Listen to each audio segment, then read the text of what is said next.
Hi guys, it's Sandeep from FoneArena, and today we are here at the Xiaomi event going hands-on with the recently announced Mi 5 smartphone. So this here is the 64GB variant of the smartphone, and let's take a look at what the smartphone has to offer.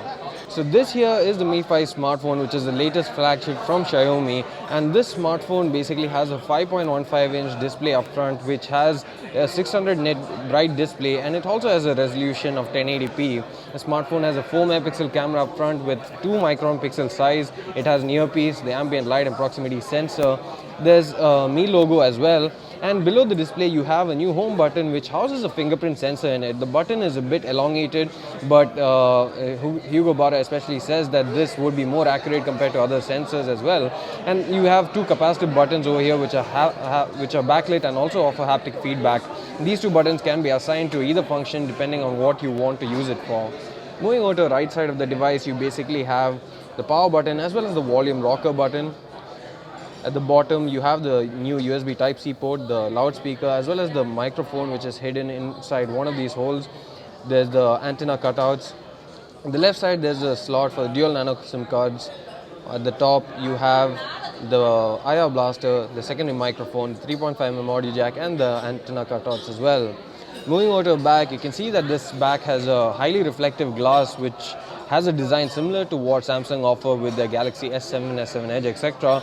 And this is basically a refinement of what Xiaomi did with the Mi Note Pro as well. So on the Mi Note Pro, the edges were a bit angular, but on this case, they're actually quite rounded and actually blend in with the metal quite well. As you can see, it feels quite good to hold and fits in your palm really well thanks to the curved sides. And the smartphone is actually really light. It only weighs 129 grams despite being constructed largely out of metal and glass. And that's really a good thing to note. And it's even lighter than the iPhone 6s for that matter, despite having a larger screen and a larger battery at 3000 mAh capacity. So the camera here is basically a 16 megapixel sensor. It has a Qualcomm Spectra imaging processor, and what's really interesting to note about it is that it has 4-axis image stabilization, which is one of the first on the market, and it also has a dual tone LED flash. The image stabilization, which is 4-axis, would make sure that you would have really stable videos or photos, especially in terms of low light performance. And you have the Mi logo here as well.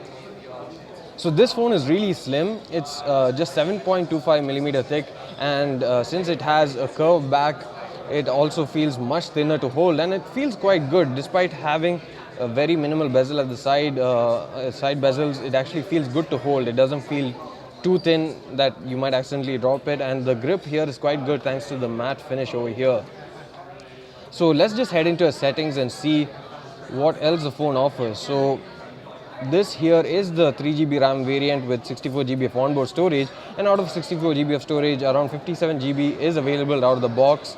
The phone is powered by a Snapdragon 820 processor, which is a quad-core processor, and in this case it's clocked in at 2.15 GHz.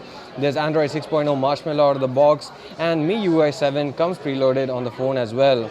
The phone should get the latest updates in terms of security patch level, since the smartphone is already running on the February 1st security patch level on the phone as it is. So this smartphone seems quite interesting, especially due to the smaller bezels. Despite having a large 5.15-inch display, it seems quite small in the hand and feels good to handle. And we're really looking forward to trying it in the complete review pretty soon. So that was a quick hands-on with the 64GB variant. So if you like the video, do hit the like button and do subscribe to the channel for more videos like this. Thanks for watching.